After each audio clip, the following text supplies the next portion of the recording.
Ambercott stated this: "I think we control the controllables." Fever general manager Ambercott said, "You are start prepping for obviously the college season, for what's going on internationally, planning out our scouting." Now, it sounds like they are introducing a scouting department for overseas players. Now, from my understanding, they did not have an overseas scouting department. Now, both domestically and internationally, we are talking to all players, doing exit interviews, obviously focus on developmental plans to finding out what their needs are and how we can support them. So really, just focus on what we can control, and as things roll out, we'll be ready to go. The biggest thing planned. All right, buckle up, because what just came out of the Indiana Fever front office is nothing short of game-changing. We're talking about a complete roster overhaul that could take this team from playoff hopefuls to full-blown championship contenders. Amber Cox, the Fever's general manager, just unveiled their blueprint for the 2026 season, and honestly, it's wild. We're talking aggressive overseas scouting, potential superstar signings, and a bold new strategy that could either cement the Caitlin Clark era or blow it up entirely. But here's the real kicker. Time is running out. The Halloween deadline for the new CBA agreement is just 2 weeks away, meaning everything could shift overnight. And get this, the Fever currently have only 3 players under contract: Caitlin Clark, Aaliyah Boston, and DeWanna Bonner. That's it. Everyone else? Totally up in the air. So when Amber Cox stepped to the mic and started outlining the Fever's next big move, every fan, analyst, and rival GM was locked in. Because what happens next could redefine the entire WNBA landscape. The biggest storyline going into this offseason is going to be Caitlin Clark, Indiana Fever 2026 team. How is they going to build this team to be a super team? I told you, I'm sick of playing. We need to damn near solidify us a championship. We need to be up there with the likes of the Las Vegas Aces, the New York Liberty. We need superstars on this team. I'm tired of mediocre role players. We need to build around our 4 core pieces we already got and surround them. Control the controllables. That's Amber Cox's mantra right now. And honestly, it might be the smartest possible mindset, given the absolute chaos surrounding the WNBA. But let's unpack what she actually revealed, because this is where things start to get really interesting. For the first time in franchise history, the Indiana Fever are launching a full-scale international scouting department. And if you're thinking, asterisk, wait, they didn't have that before, asterisk, you're not alone. It's wild that a team trying to build around generational talents like Caitlin Clark and Aaliyah Boston wasn't even scouting overseas. That's like trying to win a championship with one hand tied behind her back. But now that's changing in a big way. The Fever aren't just eyeing random international prospects either. They're going after Olympians, championship-tested veterans, and players who already come with massive followings.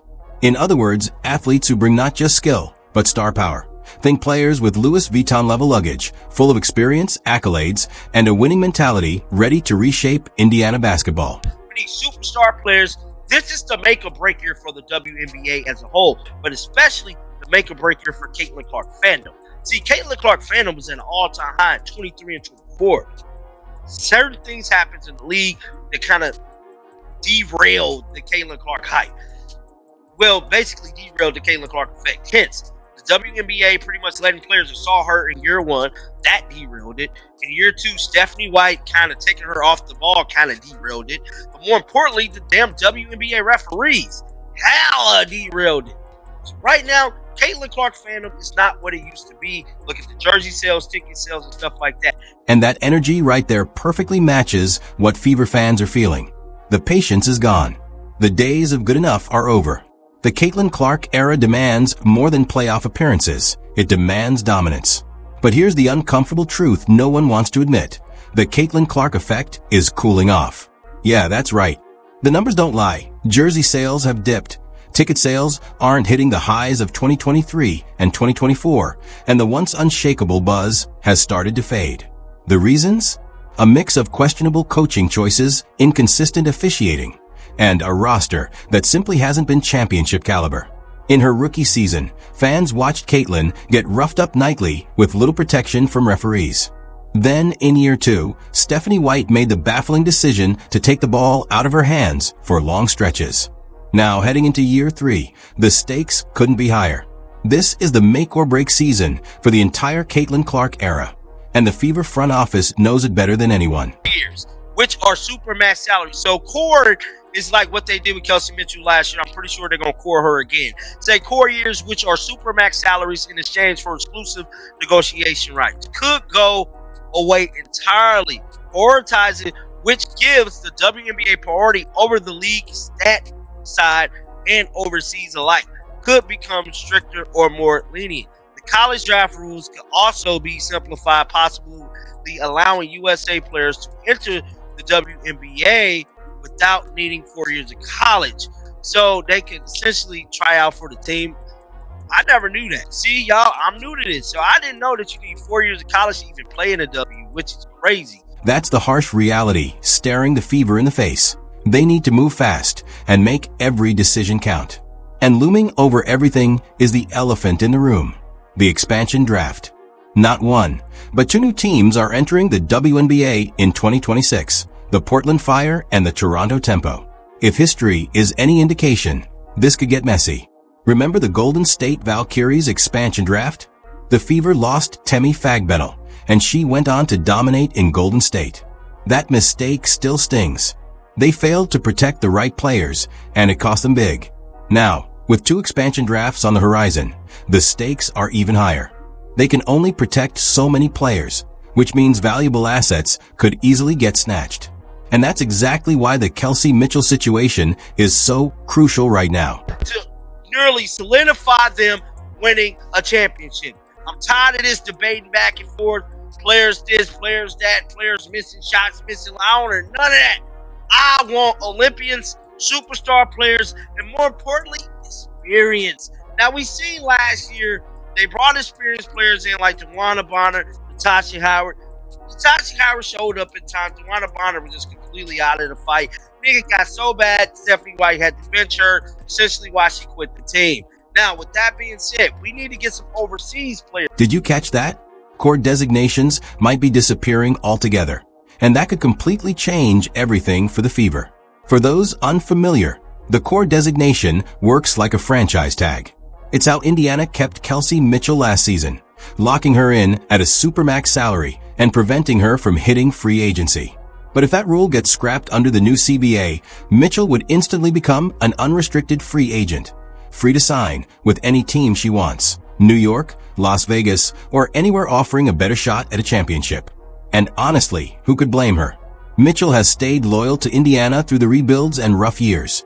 She's earned the right to explore her options. But here's where it gets interesting. Both Kelsey Mitchell and Lexi Hull have openly said they want to return to Indiana. That's huge. Despite the chaos and uncertainty, they believe in the vision being built around Caitlin Clark. That loyalty is rare, and it's something the Fever can't afford to waste. Dominant players. Now, we seen Emma Messerschmidt come, and she had high hopes, but fortunately, she didn't do too good with the New York Liberty, but I feel like they just had her in a totally different role. She was playing her normal role. She would have balled out with them, but that's neither here or there. But I'm telling you right now, we need to open up the recruiting for overseas players as well. But just like I stated, man, some news has come out from the Indy Star. Exactly. This is the mindset the Fever have to embrace. No more celebrating moral victories or hiding behind. We're building something special. That era is over. It's time to win, plain and simple. And the formula for success is sitting right in front of them. Just look at Las Vegas. They surrounded Aya Wilson with proven veterans like Candace Parker and Chelsea Gray and instantly turned into a dynasty. Or take New York. They went all in, stacking their roster with Brianna Stewart, Sabrina Ionescu, and Jonquil Jones. Those teams didn't waste years on potential. They built juggernauts overnight. The Fever already have their franchise pillars, Caitlin Clark as the generational playmaker and Aaliyah Boston as the interior anchor. Now, it's about finishing the masterpiece. That's where overseas scouting becomes game-changing. Many of the league's top talents, like Brianna Stewart, Courtney Vandersloot, and Emma Meesman, sharpen their edge internationally. Those players bring elite basketball IQ, championship experience, and the poise the Fever desperately need to reach that next level. Are going to navigate through the 2026 season. Instead, it's hard to know what the Indiana Fever will do this offseason. There are a lot of unknowns this season in the WNBA. all but 2 league veterans are free agents, and some will say shape or form the expansion draft is upcoming, with 2 teams, the Portland Fire and the Toronto Tempo, slated to join in 2026. So not one team is joining this year, 2 teams. So we remember last year how it went when we lost Timmy Figman late, which was one of the worst decisions they ever. Exactly. Emma Meesman is the perfect example of how even elite international talent can be mismanaged. She arrived in New York with sky-high expectations, but the Liberty never fully tapped into her strengths. That's the kind of mistake Indiana simply cannot afford. When the Fever bring in international players, and make no mistake, they will, those players have to be integrated strategically, not just signed for name recognition. They must fit seamlessly into a system built around Caitlin Clark's playmaking brilliance. Clark thrives when surrounded by shooters, cutters, and high IQ players who understand spacing and timing. That's where international talent shines. European basketball emphasizes ball movement, unselfishness, and fundamentals, the exact qualities that elevate Clark's game. This is why the Fever's new overseas scouting department isn't just important, it's essential. They need players who amplify Clark's vision, not overshadow it. The planning includes making sure the players have a foundation to lean on. The Fever only have 3 players under contract: Kayla Clark, Leah Boston, and Michaela Timpsey. Like Lexi Hall, restricted free agent, Sophie Cunningham, unrestricted free agent, have indicated their interest in returning to the Fever, and Kelsey Mitchell, unrestricted free agent, is the number 1 priority in Abercrombie's free agency, she stated. So this just dropped from Chloe Peterson at the Indy Star literally minutes ago, and it confirms everything fans have been speculating. The Indiana Fever are deep in planning mode, but here's the wild part: they're planning completely in the dark. Imagine trying to build a championship roster without knowing the basic rules of the game. Right now, the Fever don't know what the 2026 salary cap will look like, whether core designations will still exist, what the expansion draft rules are, or even if players will be allowed to enter the WNBA draft earlier than 4 years out of college. That last one is huge. Most people don't even realize the WNBA still requires players to complete 4 years before declaring. If that changes, it could completely reshape the talent pipeline. Younger, more athletic players could enter the league sooner, transforming rosters overnight. Until then, the Fever front office has to stay ready for everything, with Plan A, Plan B, and probably Plan C through Z. They can only do what they can. This most part, Fever coach Stephanie White stated that you get exhausted if you start thinking about what ifs, what can happen, what White stated. Right now, I'm just going to be where my feet are. And Chloe Peterson noted this at the bottom. Guys, as you can see, look like the Indiana Fever could be planning on bringing some overseas players to this roster. So right now, and there it is, the core foundation of the Indiana Fever's future. Caitlin Clark, Aaliyah Boston, and DeWanna Bonner. Wait, correction.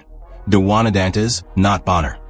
Those 3 are the only players currently under contract, which means everything else has to be built around them from scratch. Lexi Hall is a restricted free agent, so the Fever can match any offer she receives, and they absolutely should. Hall took a big leap last season, emerging as a reliable 3, and D. Wing, who fits seamlessly next to Clark's playmaking. Then there's Sophie Cunningham, an unrestricted free agent who's already expressed her desire to return. The Fever would be crazy not to make that happen. Her toughness, leadership, and shooting bring an edge this roster needs. But the centerpiece of it all?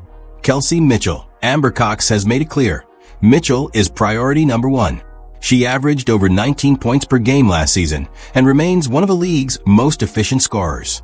A Clark-Mitchell backcourt gives Indiana one of the most explosive offensive tandems in the WNBA. The only question now: can the Fever afford to keep them and chase the stars they still need? Clark definitely needs to speak up for herself, because people do not like a weak superstar. You can say what you want about LeBron, you can say what you want about any other player. These set players speak up for themselves. Caitlin Clark has to put the muscular mask on and mean face on to defend herself. We can only do so much as content creators. We can only do much as fans. Caitlin Clark has to stand up for herself and make sure she keep her fandom alive, because as of right now, this is the year that could make a break. The Caitlin Clark effect, mark my words. I'm seeing a decrease in viewership. There has been a decrease in sales, like I stated. There definitely has been a decrease in interest with Caitlin Clark. Can all of this be fixed? Yes, it can be fixed. Don't get lost in the what ifs. Easier said than done, right? But that's exactly the mindset required when you're building something truly special. You can't freeze up waiting for perfect clarity. You make the best decisions with the information you have and adjust as the landscape shifts. That's what separates good general managers from great ones. Amber Cox is being tested in ways few executives ever are, trying to assemble a championship roster in the middle of one of the most unpredictable moments in WNBA history. But here's why fans should feel confident. She's locked in on the right priorities: player development, international scouting, open communication with her core stars, and re-signing the right free agents. Those are the controllables. Now let's talk about what the ideal 2026 Fever roster could actually look like if everything goes according to plan. I want to win, bro. So get down in the comments section. Let me know your thoughts about this. Keep them bells on. I will be back with another one. Until next time, dog, shake the haters off. I'm out of here, baby. Facts. Nothing but facts right there.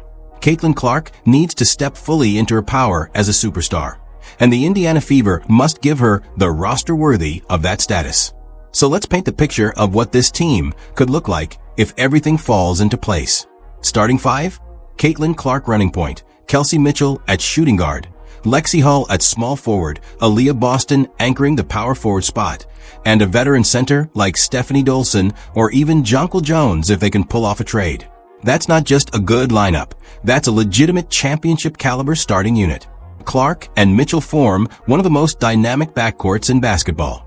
Hull brings elite perimeter defense and shooting. Boston continues to dominate inside. Add a proven veteran center, and you got a front court that can go toe-to-toe with anyone in the league. Off the bench, Sophie Cunningham provides toughness, energy, and instant offense. The spark plug every contender needs. DeWanna Bonner, style spacing from Dyrus Dantes, gives flexibility in the rotation. Then, the Fever can plug in 2 or 3 international players, experienced winners who've played under pressure overseas. Imagine adding someone like a Stu Dower or Maria Conde from the Spanish League, players who bring championship pedigrees and a high basketball IQ. That's a rotation 9 or 10 deep balance between youth, experience, shooting, and defense. With that kind of depth, the Fever could easily win 25 to 30 regular season games and make a deep playoff run. Here's the reality, though: the Fever are standing at a crossroads. The moves they make this offseason will determine not only the future of the franchise, but also Caitlin Clark's career trajectory. History shows what happens when generational talents don't get the support they deserve. They leave. LeBron left Cleveland. Kevin Durant left Oklahoma City. Anthony Davis forced his way out of New Orleans. The WNBA isn't immune to that. If Indiana doesn't build a winner around Clark, she could eventually look elsewhere for a real shot at a title. But here's the good news. All signs point to the Fever front office understanding the assignment. The international scouting expansion, the focus on re-signing key players, and the push for veterans with a winning mentality. Those are the right moves. Now it's all about execution. The next few months will define everything. The new CBA negotiations wrap up around Halloween. The expansion draft for Portland and Toronto follows in December. Free agency kicks off soon after. By this time next year, we'll know if the Fever build a super team around Clark, or if they miss their window. My prediction? If the Fever can lock up Kelsey Mitchell, bring back Lexi Hull and Sophie Cunningham, and add 2 high-level international players, this team will be a top 3 seed in 2026. They'll have the talent, the depth, and the chemistry to compete for a championship. But it all starts now, with the choices being made in Amber Cox's front office. She's controlling the controllables, and that's exactly what championship building looks like. Drop your thoughts in the comments. Who should Indiana target in free agency? And do you think Caitlin Clark can bring a title home to the Fever? Stay locked in, because this offseason is about to redefine everything.